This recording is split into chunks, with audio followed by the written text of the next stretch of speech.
야곱의 첫째 아들이지만 장자의 축복을 받지 못한 에사의 족보를 36장 전체에 소개를 하고 있습니다.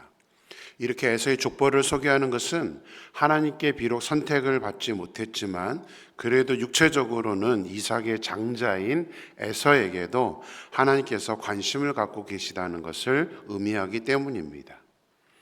하지만 하나님께서 에서의 족보를 한 장에 걸쳐 기록을 하신 이유는 가인의 족보를 기록했던 것처럼 믿음으로 선택된 야곱의 후손들과 믿음의 계보에서 제외된 에서의 족보를 통해서 그것을 비교하면서 영적인 교훈을 하시기 위해서입니다. 에서는 원래 아버지 이삭을 떠나 세일 땅이라는 곳에 거주를 했었습니다. 지도를 보시면 세일은 가나안을 지칭하는 요단 서편 땅이 아니라 요단 동편에서 아래쪽 남쪽 방향에 있고 사해의 바로 아래에 남쪽에 위치해 있는 세일 산지를 말합니다. 우리 6절 말씀 같이 한번 보겠습니다. 6절 말씀입니다. 에서가 자기 아내들과 자기 자녀들과 자기 집의 모든 사람과 자기의 가축과 자기의 모든 짐승과 자기가 가나안 땅에서 모은 모든 재물을 이끌고 그의 동생 야곱을 떠나 다른 곳으로 갔으니, 야곱이 숫곳에 머물다가 이제 헤브론으로 돌아오게 되었습니다. 그리고 아버지 이삭을 복양하면서 에서는 이제 가족을 이끌고 헤브론에 와서 일정 기간 동안 함께 생활을 했던 것 같습니다. 그런데 이제 이삭이 죽고 장례식까지 이제 마치게 되자 가족들과 모든 가축과 재물을 모아서 다시 세일산으로 가게 됩니다. 7절 말씀 보겠습니다. 왜 떠나게 됐는지가 설명되어 있는데요. 두 사람의 소유가 풍부하여 함께 거주할 수 없음이라라. 그들이 거주하는 땅이 그들의 가축으로 말미암아 그들을 용납할 수 없었더라. 성경은 야곱과 에서 둘 다 소유가 풍성해서 함께 거할 수가 없었다면서 에서가 세일산으로 떠난 이유를 설명하고 있습니다. 목축을 해야 하는 두 사람이 함께 헤브론에 거주하기가 어려울 정도로 에서나 야곱이나 모두 소유가 풍부했던 것입니다. 에서도 물질적으로는 풍요를 누리긴 했지만 이제 이후에 기록된 에서의 족보나 그의 행보들을 보면 야곱과는 너무나 다른 행보를 하고 있다는 것을 이제 알게 됩니다. 에서는 일단 모두 이방 여인들에게서 자녀들을 낳았습니다. 그리고 삶의 목적이 하나님이 아니라 이 세상이다 보니까 그동안 믿음의 계보에서 제외되었던 가인이나 함의 후손들처럼 겉으로는 크게 번영을 누립니다. 이스라엘보다 앞서서 많은 족장들을 배출합니다. 이제 오늘 이 본문에 나와 있는 여러 족보들과 설명들을 보면 어떤 모습인지를 소개하고 있는데요. 우리 12절 말씀 보겠습니다. 에서의 아들 엘리바스의 첩 딥나는 아말렉을 엘리바스에게 낳았으니 이들은 에서의 아내 아다의 자손이며, 성경은 에서의 후손들 중에 특별한 한 족장을 소개하고 있습니다. 에서의 아들 엘리바스의 첩 딥나가 낳은 누구죠? 아말렉입니다. 아말렉 어디서 많이 들어본 이름 아닙니까? 아말렉은 후에 출애굽한 이스라엘을 공격했던 바로 그 아말렉 족속을 말합니다. 오늘 본문 20절에서 30절까지는 에서와 전혀 상관이 없는 세일 땅에 살았던 그 호리 족속이라는 그 족속의 족장들의 명단도 자세하게 기록이 되어 있습니다. 왜 이스라엘과 전혀 상관이 없는 그런 이방 족속인 호리 족속의 족보까지도 이렇게 상세하게 기록을 하고 있는 걸까요? 성경이 아무런 의미 없이 이런 호리 족속을 소개하는 것이 아닙니다. 에서는 비록 장자권을 동생 야곱에게 빼앗겼지만 그래도 여전히 하나님의 언약 가운데 사는 사람이어야 합니다. 그런데 에서는 일단은 세일사는 가나안 땅을 벗어났습니다. 가나안 땅이 아닌 곳으로 하나님의 약속과 상관없이 헤브론이 같이 거주하기 힘들었다 하더라도 다른 곳에 가나안 땅에서 얼마든지 거주할 수 있었지만 에서는 그냥 하나님의 약속의 땅과 상관이 없는 곳으로 가버렸습니다. 야곱은 여러 가지 영적인 문제를 노출하긴 했지만 그래도 혈통적으로나 영적으로 믿음의 가정으로 살아갔습니다. 하지만 대조적으로 에서는 이삭과 리브가가 살아있을 때도 이방 여인과 결혼을 하더니 하나님의 뜻과 상관없는 땅인 세일 땅에 가서 살면서 그곳에서 이미 정착하고 있었던 민족 이 호리 족속과 무엇을 하냐면 서로 결혼을 하면서 이제 혼혈이 되어버리고 맙니다. 그러니까 전혀 하나님과 상관없는 민족을 이루어가고 있다라는 그 하나님의 정체성을 잃어가고 있다는 것을 성경은 지금 설명을 하고 있는 것입니다. 후에는 호리 족속을 흡수 통합하게 됩니다. 그래서 에서라는 이름으로 그의 족속이 결정되는 것이 아니라 흡수 통합한 이후에는 에돔이라는 다른 이름으로 이제 완전히 새로운 족속을 만들게 됩니다.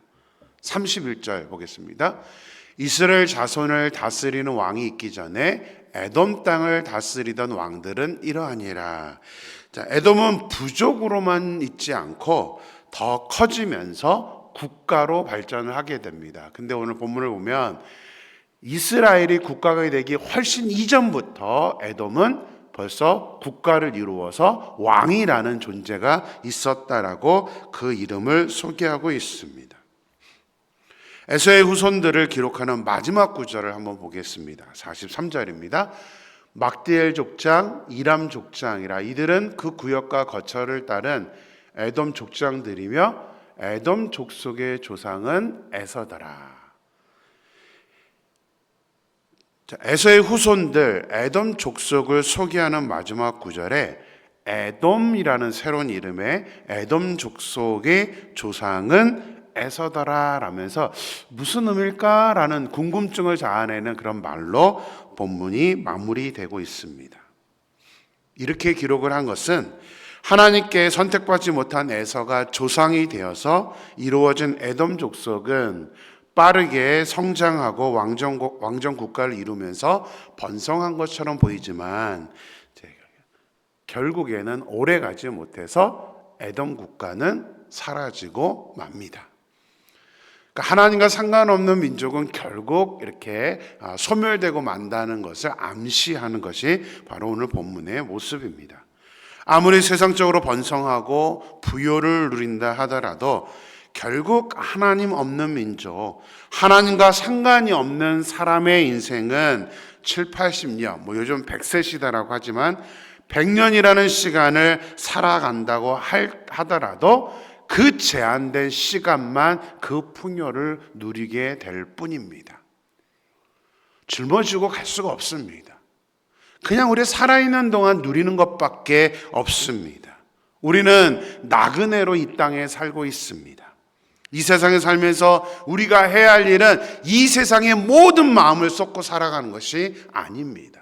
우리가 돌아갈 우리의 영원한 본향, 그 하나님의 나라에서 살아갈 준비를 하는 것, 그 살아갈 자격 조건을 갖춰 나가는 것이 우리가 이 땅에 살면서 해야 할 일이라는 사실을 우리는 무엇보다도 중요하게 붙잡고 살아야 하는 것입니다.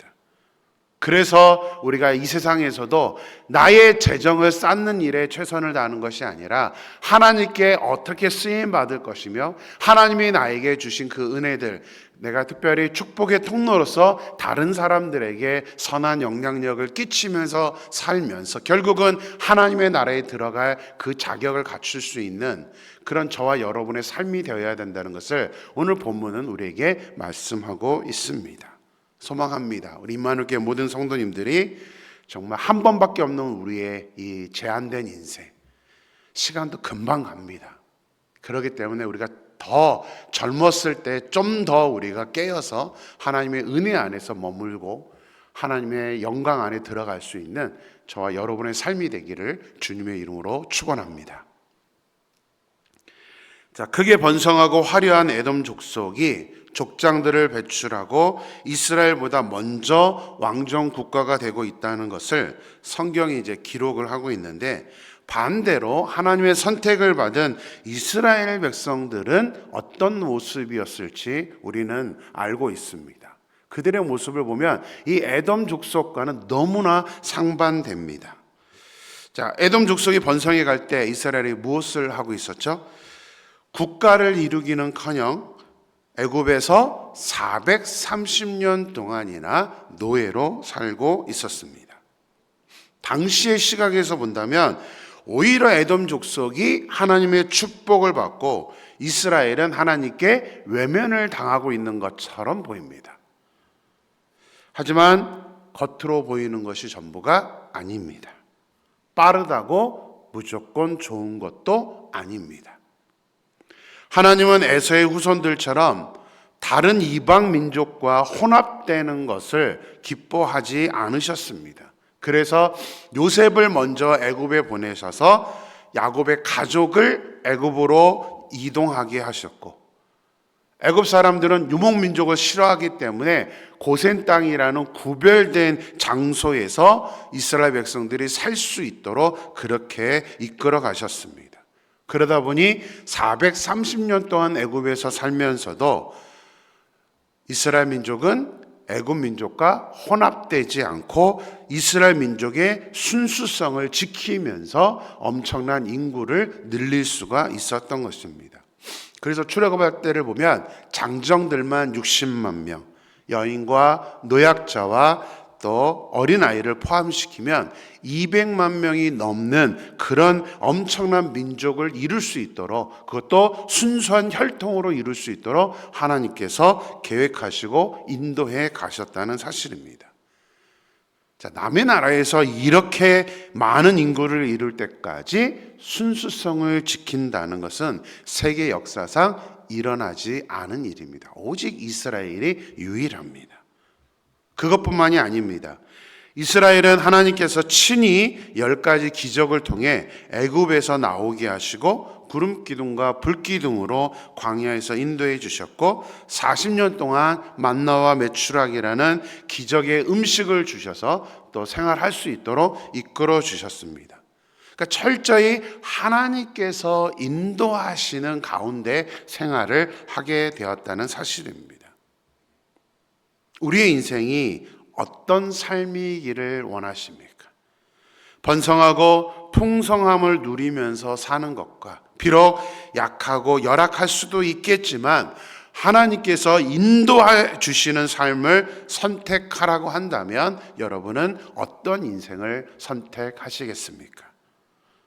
물론 가장 좋은 것은 하나님께서 인도해 주시면서도 번성하고 풍성해지는 것이겠죠. 우리는 그것을 더 선호하긴 할 것입니다. 말씀을 묵상하면서 고린도후서 6장 9절 10절 말씀이 생각났습니다. 참 좋아하는 구절인데요. 우리 고린도후서 6장 9절 10절 말씀을 보겠습니다. 무명한 자 같으나 유명한 자여, 죽은 자 같으나 보라 우리가 살아있고, 징계를 받는 자 같으나 죽임을 당하지 아니하고, 근심하는 자 같으나 항상 기뻐하고, 가난한 자 같으나 많은 사람을 부유하게 하고, 아무것도 없는 자 같으나 모든 것을 가진 자로다. 할렐루야. 저는 우리 임마누엘교회 모든 우리 성도님들의 삶이 이 말씀을 고백하는, 또 이 말씀대로 살아갈 수 있는 그런 삶이 되기를 소망합니다. 무명한 자 같지만 우리 하나님을 믿는 사람은 유명한 자입니다. 근심하는 사람 같으나 여러 가지 우리 상황을 보면 어렵습니다. 하지만 항상 기뻐합니다. 가난한 것 같지만 많은 사람을 부유하게 합니다. 아무것도 없는 사람 같지만 모든 것을 가진 자로 살아갈 수 있는 저와 여러분의 인생이 되기를 주님의 이름으로 축원합니다. 기도하겠습니다. 하나님, 오늘도 말씀으로 하루를 시작할 수 있게 하심에 감사를 드립니다. 오늘 에서와 야곱의 족보를 보면서 다른 두 사람의 대조적인 그런 모습, 이후의 행보들을 보면서 또 도전을 받고 교훈을 받게 되었습니다. 하나님 없이 살아가는 에서의 인생은 겉으로는 풍성해 보이고 아주 잘 진행이 되는 것처럼 보였습니다. 그러나 하나님, 에서로 인해서 만들어진 에돔 족속은 오랜 세월을 가지 못하고 결국은 멸망을 당하고 맙니다. 그러나 하나님, 이스라엘 민족들은 겉으로는 애굽에 가서 430년 동안 하나님 노예로 살았던 그런 모습은 세상적으로 보면은 하나님께 외면을 받는 것처럼 보였을지는 모르지만 하나님, 그 모든 것들은 하나님께서 이스라엘 민족이 순수한 혈통으로 큰 민족을 이룰 수 있도록 하나님께서 배려하시고 계획하시고 인도하셨던 결과라는 것을 보게 됩니다. 에돔 족속처럼 왕을 만들지는 못하고 왕정 국가가 되지는 못했지만 그래도 이스라엘 백성들은 순수하게 민족을 이룬 후에는 하나님의 기적 가운데 애굽에서 나오게 되었고, 하나님의 기적 가운데 광야에서 생활하게 되었고, 하나님의 기적 가운데 가나안 땅을 차지하게 되었던 것을 보게 됩니다. 하나님, 소망합니다. 우리들의 삶이 겉으로 보여지는 것에 집중하지 않게 도와주시고, 무엇보다도 우리에게 주어져 있는 이 인생, 짧은 인생이 우리의 전부라고 생각하지 않도록 우리를 깨우쳐 주시옵소서. 그래서 하나님, 우리가 이 세상 살아가는 동안에 하나님의 기쁨이 되는 삶, 하나님께 쓰임받는 삶, 또 하나님의 영광이 되는 삶을 살면서 저 하나님의 나라에 이후에 돌아가서 영원토록 살아갈 수 있는 그 상급과 우리의 자격을 쌓아갈 수 있는 우리들의 모습이 될 수 있도록 인도하여 주시옵소서. 그래서 하나님, 오늘 우리가 읽은 고린도후서 6장 말씀처럼 하나님, 우리가 근심하는 것 같은 그런 상황에 놓여 있지만 그 가운데서도 우리가 항상 기뻐하고, 가난한 것 같지만 많은 사람들을 부유하게 하며 아무것도 없는 자 같지만 모든 것을 가진 자로서의 모습으로 살아갈 수 있는 우리 모든 임마누엘 성도님 될 수 있도록 역사하여 주시옵소서. 하나님께서 온전히 이끌어 주실 줄 믿고 거룩하신 예수님의 이름으로 기도드렸습니다. 아멘.